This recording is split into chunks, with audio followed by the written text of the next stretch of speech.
हैं टपकेश्वर महादेव मंदिर। हम लोगों ने यहाँ गाड़ी अपनी पार्क कर दी है और अभी हम लोग चल रहे हैं प्रसाद लेने के लिए, जो कि गंगा जल होगा और दूध होगा, और यहाँ पे लेते हैं।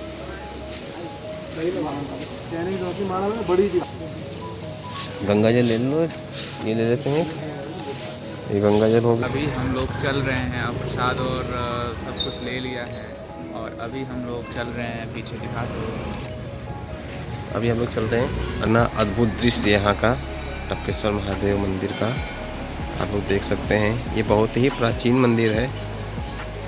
कहा जाता है कि यहाँ पर द्रोणाचार्य के पुत्र जो अश्वत्थामा थे, उन्होंने यहाँ तपस्या की थी और इसलिए यहाँ पे एक भव्य मंदिर का निर्माण किया गया। कई सौ वर्ष पुराना ये मंदिर है।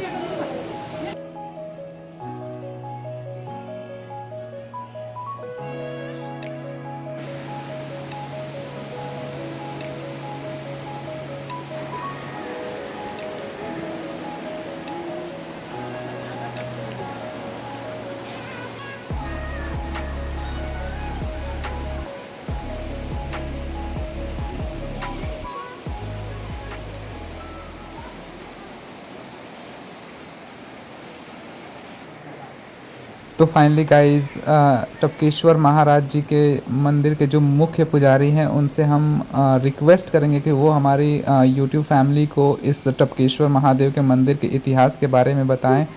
तो प्लीज़ वीडियो में बने रहिए। और यहाँ का इतिहास इस प्रकार से है, क्योंकि ये प्राचीन अनादिकालीन तीर्थस्थल है टपकेश्वर महादेव। जिस दौरान इस गुफा में, इस देवभूमि पे देवता लोग जागृत अवस्था में रमण भ्रमण किया करते थे, उस दौरान देवता लोग इस गुफा में आके भगवान शिव का ध्यान किया करते थे। जब जब देवता भी कोई भी संकट आया, कोई विपद आई, तब देवता लोग यहाँ भगवान शिव के शरणागत हुए और भगवान शिव का उन्होंने ध्यान किया।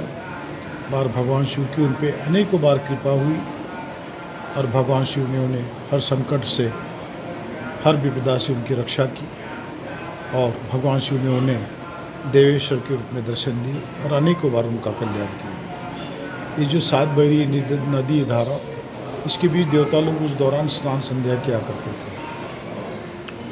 तो उस दौरान इस नदी का नाम भी देवधारा रहा। देवताओं के बाद इस गुफा में ऋषि लोग आए और ऋषियों ने यहाँ आके भगवान शिव की तपस्या की। उनकी तपस्या से प्रसन्न होकर भगवान सदाशिव ने उन्हें भी तपेश्वर के रूप में दर्शन दिए और उनका मनोरथ उनका पूर्ण किए, उनकी सदैव रक्षा की,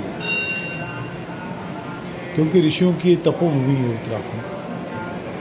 उसी दौरान महाभारत की दोनों सेना के कुलगुरु आचार्य द्रोण पूरे हिमालय वर्ष का भ्रमण करते हुए वो भी इस गुफा में आए और उन्होंने भी महाभारत से पहले 12 साल तपस्या की और उनकी तपस्या से प्रसन्न होकर भगवान शिव ने उन्हें भी तपेश्वर के रूप में दर्शन दिए और कहा, हे द्रोण, हम तुम्हारी तपस्या से प्रसन्न हैं, जो वरदान मांगना चाहते हो वरदान मांगो। तब द्रोण ने विश्व कल्याण, विश्व शांति हेतु भगवान शंकर से धनुर्विद्या का ज्ञान मांगा। कहा जाता है भगवान शंकर रोज़ मध्य रात्रि को भूमार्ग से प्रकट हुआ करते थे और आचार्य द्रोण को अस्त्र शस्त्र के बारे में रोज एक अध्याय यहाँ पढ़ाया करते थे। ऐसा करते उन्हें संपूर्ण धनुर्विद्या का ज्ञान भगवान शंकर से यहाँ प्राप्त हुआ। बाद में उन्होंने कौरव पांडवों को भी इसी क्षेत्र में प्रशिक्षित किया, यानी दोनों सेना इसी क्षेत्र में उन्होंने तैयार की। और द्रोणाचार्य जी के पुत्र अश्वत्थामा उनकी जन्मस्थली भी है और तपस्थली भी है। इसी गुफा में उनका जन्म हुआ और उस दौरान उनकी माता कृपि को दूध नहीं था। बहुत कोशिश की लेकिन कहीं गाय प्राप्त नहीं हुई। राजा द्रुपद तक ने गाय देने से मना कर दिया और द्रोण निराश होकर इस गुफा में आए। गुफा में आते ही आकाशवाणी हुई कि हे द्रोण, निराश ना हो, अश्वत्थामा भगवान शंकर का दिया हुआ प्रसाद है, उसकी रक्षा स्वतः शंकर भगवान करेंगे। अश्वत्थामा से कहे कि वो भगवान शिव की तपस्या करे। तब अश्वत्थामा ने एक पांव के बल पे खड़े होकर यहाँ 6 मास तपस्या की और गुफा ने गौ के थन का आकार लिया। वहीं से दूध की धार आई और भगवान शंकर ने भी उन्हें पूर्ण रूप से भूमार्ग से प्रकट होकर साक्षात दर्शन दिए। गुफा ने गौ के थन का आकार लिया, वहीं से दूध की धार आई। वही दूध अश्वत्थामा पिए और अपनी भूख प्यास मिटाए और उसी क्षण अश्वत्थामा को अजर अमरता का वरदान भी भगवान शंकर से यही प्राप्त हुआ। और हजारों सालों कलयुग के लगते ही उस दूध का गलत इस्तेमाल होना, भगवान का नाराज़ होना और वो दूध था वो पानी रूप में बदल जाना। तब से लेकर आज तक यहाँ पे जल की बूंदें टपकती हैं, इसलिए आज ये स्वयंभू शिवलिंग को टपकेश्वर के नाम से जाना जाता है।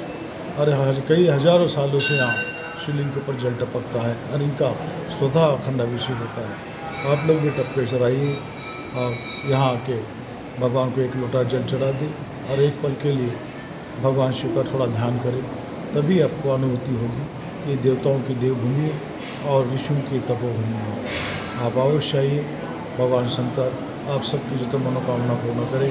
हरि